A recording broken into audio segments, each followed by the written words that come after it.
તો નડિયાદ શહેરમાં ઇન્કમટેક્સે દરોડા પાડ્યા છે। એશિયન ફૂડ, નેક્સસ બિલ્ડર અને ગેરવેટી મોલમાં આ દરોડા પાડવામાં આવ્યા છે। ગત રોજ મોડી રાતે 2 વાગ્યા સુધી દરોડાની કામગીરી ચાલી હતી।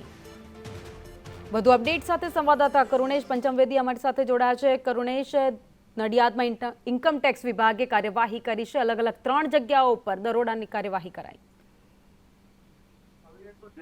નડિયાદ તેમજ આણંદમાં ઇન્કમટેક્સ ડિપાર્ટમેન્ટ દ્વારા ગઈકાલે વહેલી સવારથી જ રેડ પાડવામાં આવી હતી। આ રેડમાં જે મોટા વેપારીઓ છે, બિલ્ડર છે, આ ઉપરાંત જે જ્વેલર્સ છે, આ તમામ લોકોને ત્યાં રેડ પાડવામાં આવી હતી। તેમના ધંધાના સ્થાન ઉપર તેમજ તેમના ઘરે રેડ પાડવામાં આવી હતી અને જે જાણવા મળ્યું છે ગઈકાલ મોડી રાત એટલે કે 2 વાગ્યા સુધી આ આઈટી ડિપાર્ટમેન્ટની સમગ્ર કાર્યવાહી ચાલી હતી। અલગ અલગ જગ્યાઓ પર આ ટીમો ત્રાટકી હતી અને આ ટીમો દ્વારા કાર્યવાહી કરવામાં આવી હતી અને હાલ પણ આ જે કાર્યવાહી છે ઇન્કમટેક્સ ડિપાર્ટમેન્ટ દ્વારા તે ચાલી રહી છે।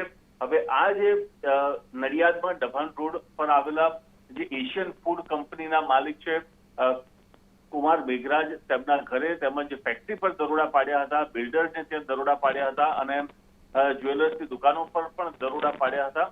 હાલ તપાસ ચાલુ છે। તપાસ બાદ કેવા પ્રકારની બેનામી સંપત્તિ બહાર આવે છે તે હવે જોવાનું રહેશે। આભાર માહિતી માટે।